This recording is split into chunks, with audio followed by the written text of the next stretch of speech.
Alimentação dos desencarnados. Como se verifica a alimentação dos espíritos desencarnados? Encarecendo a importância da respiração no sustento do corpo espiritual, basta lembrar a hematose no corpo físico, pela qual o intercâmbio gasoso se efetua com segurança através dos alvéolos, nos quais os gases se transferem do meio exterior para o meio interno e vice-versa, atendendo à assimilação e desassimilação de variadas atividades químicas no campo orgânico. O oxigênio que alcança os tecidos entra em combinação com determinados elementos, dando em resultado o anidrido carbônico e a água, com produção de energia destinada à manutenção das províncias somáticas. Estudando a respiração celular, encontraremos, junto aos próprios arraiais da ciência humana, problemas somente equacionáveis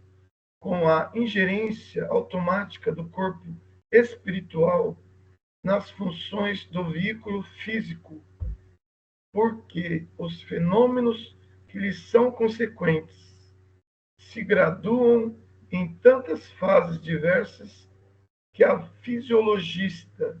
sem noções do espírito, abordá-lo-á sempre com a perplexidade de quem atinge o insolúvel. Sabemos que a subsistência do corpo físico é imprescindível à constante permuta de substâncias, com incessante transformação de energia. Substância e energia se conjugam para fornecer ao carro fisiológico os recursos necessários ao crescimento ou à reparação do contínuo desgaste, produzindo a força indispensável à existência e os recursos reguladores do metabolismo. O alimento comum ao corpo carnal experimenta de início a digestão, pela qual os elementos coloidais indifusíveis se transubstanciam em elementos cristalóides difusíveis, convertendo-se ainda as matérias complexas em matérias mais simples, acessíveis à absorção, a que se sucede a circulação dos valores nutrientes, suscetíveis de aproveitamento pelos tecidos, seja em regime de aplicação imediata, seja no de reserva, destinando-se os resíduos à expulsão natural. A ciência terrena não desconhece que o metabolismo guarda a tendência de manter-se em estabilidade constante, tanto assim que, reconhecidamente, a despesa de oxigênio e o teor de glicemia em jejum revelam quase nenhuma diferença de dia para dia. É que o corpo espiritual, comandando o corpo físico, sana espontaneamente quando harmonizado em suas próprias funções.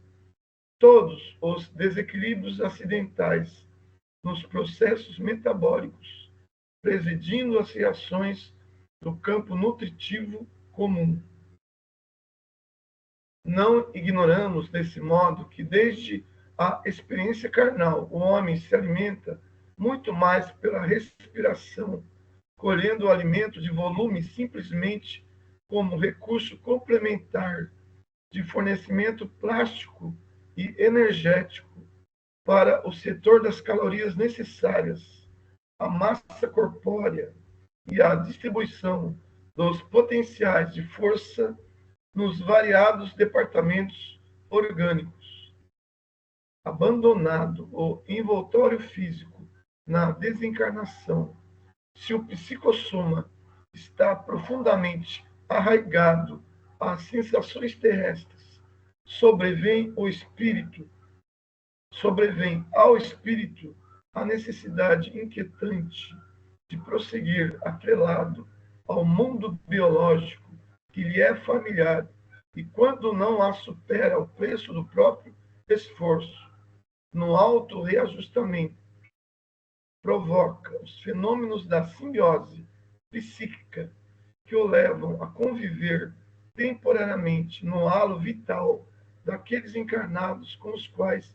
se afine, quando não promove a obsessão espetacular. Na maioria das vezes, os desencarnados em crise dessa ordem são conduzidos pelos agentes da bondade divina aos centros de reeducação do plano espiritual, onde encontram alimentação semelhante à da terra, porém fluídica, recebendo-a em porções adequadas, até que se adaptem aos sistemas de sustentação da esfera superior, em cujos ciclos a tomada de substância é tanto menor e tanto mais leve, quanto maior se evidencie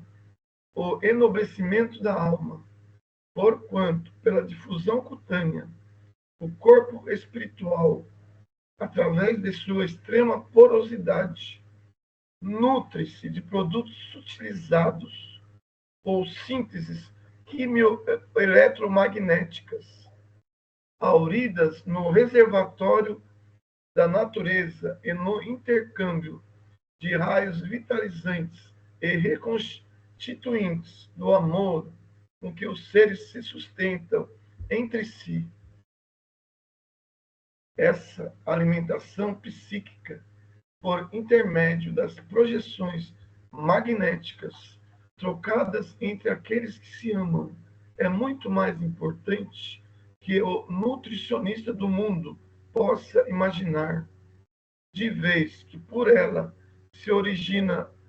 a ideal euforia orgânica e mental da personalidade. Daí porque toda criatura tem necessidade de amar e receber amor para que se lhe mantenha o equilíbrio geral. De qualquer modo, porém, o corpo espiritual, com alguma provisão de substância específica, ou simplesmente sem ela, quando já consiga valer-se apenas da difusão cutânea para refazer seus potenciais energéticos, conta com os processos da assimilação e da desassimilação dos recursos que lhes são peculiares, não prescindindo do trabalho de exsudação dos resíduos pela epiderme ou pelos emunctórios normais, compreendendo-se, no entanto, que pela harmonia de nível nas operações nutritivas e pela essencialização dos elementos absorvidos, não existem para o veículo psicossomático determinados excessos e inconveniências dos sólidos e líquidos da excreta comum. Uberaba, 16 de abril de 1958.